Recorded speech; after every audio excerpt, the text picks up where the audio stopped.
after that delicious breakfast, I want to clean up and organize these shelves. I don't know whether they are shelves, they are drawers or pantry, I don't know, but me, I call them shelves, where I've arranged some of my foods.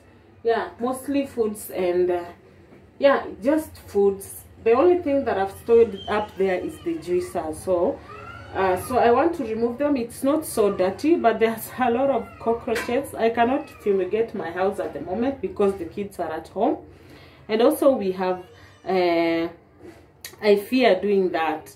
So I'll clean up that place, try organizing it. But before that, I have my juice here that I want to, actually not a juice, it's a smoothie. This is pawpaw, and yeah, this is pawpaw mangoes. I also have another one here that, let me show you. This one, it's the red, is it the red or the orange pawpaw? That one was the yellow one. This one is mixed with mangoes, and we have beetroots here. So I'm going to blend this one side, and then I have pixies here that I want to make juice out of, and then I begin cleaning this place. Yeah, it's not so messy. I feel like I want to organize it.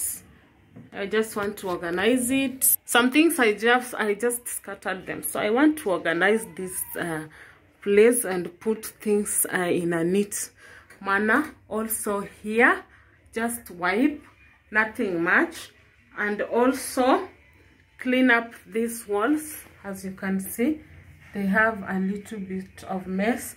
Remove the spoons and clean this thing. Also here, yeah, there are things I've written up there. Clean this area. The sink, it doesn't have any utensils. The kitchen is clean. Just a little bit of removing the mess here and there. A smoothie. The beet one is up, and the mango one with pawpaw is down. The yellow pawpaw is down with the mango, and the up one is the beet and the red pawpaw and some mango. So nice. Done taking the smoothie. Now I want to start cleaning those cabinets up there, and I'm wearing this apron because I don't want to stain the cloth. So let's begin.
So guys, here I have some tomatoes that a friend of mine got me from her farm, and I'm going to show you how I normally make my tomato puree and then store it for a long time so that it can last you for long and you can be able to just grab it and use it, minus struggling to cut tomatoes like every day.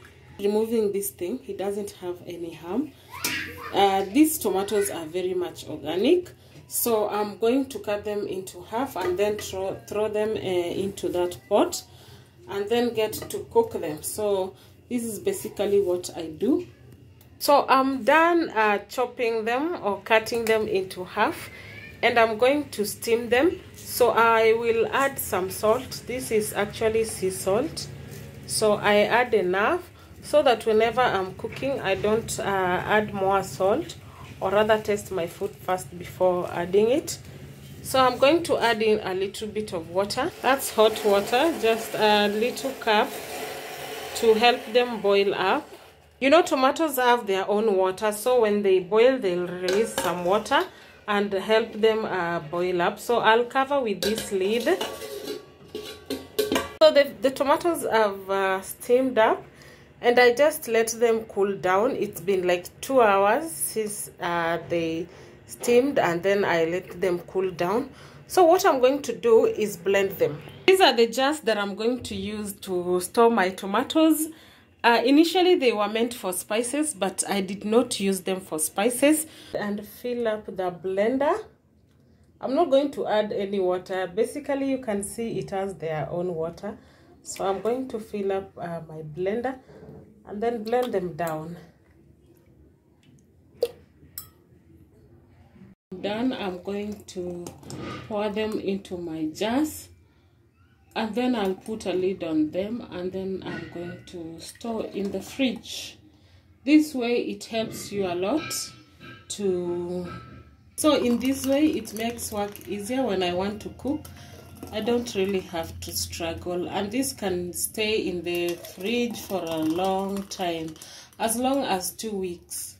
So I'm done making them. As you can see, there's so many. This can last me up to 2 weeks or more. You can put them into cubes, that ice cube thing, and put them in the freezer. You can use them like that, but me, I use this method because I cook every day. Like I cook lunch, I cook dinner, so they just have to stay like this. So I'll cover them and then store them in the refrigerator. Guys, here I have my matumbo. I've already put on the gas cooker, and this matumbo, I just want them to dry up because I had cooked them. The water had dried up, but I just want them to dry. This is the method that I use to fry my matumbo. So I want them to dry the water up completely before I start frying them, to avoid that popping of oil all over the kitchen. Vinegar on it to dry with, not so much, just a little bit, because I want to fry them and keep them. So I want some tangy taste on the matumbos, but it has salt. I had cooked it with salt. Why not put a twist on it by adding some curry and some not curry powder, some garlic and onion powder on them. So I'll try mixing it a little bit to incorporate the vinegar and the matumbo and the garlic and onion powder. Guys, at least it has dried up, not so much, but I'm going to fry them anyway. I couldn't wait any much longer, so I'm going to put them in the oil. I had already put the oil on fire. They popped up just a little, not so much, but this is how they are going to fry. Actually, this oil I had used before to make the matumbos, so I was repeating the oil. I couldn't use fresh oil again, and yet this one has not spoiled.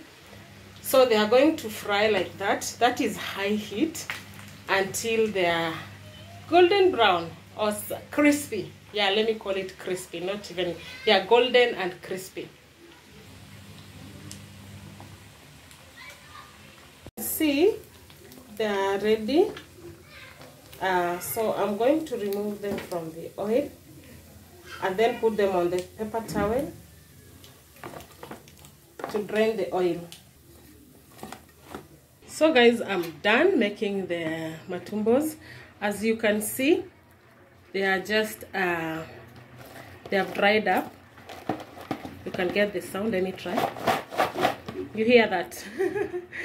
So I can use this to make matumbo stew out of it, or just serve them on the side with veggies, whichever way you choose it. But that is how I make it. But I'll show you later the stew out of this.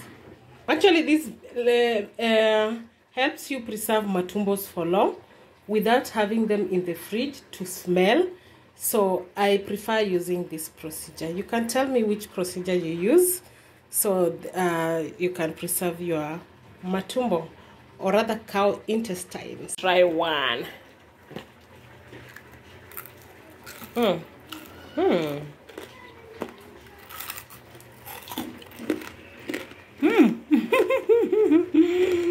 you hear how crunchy it is?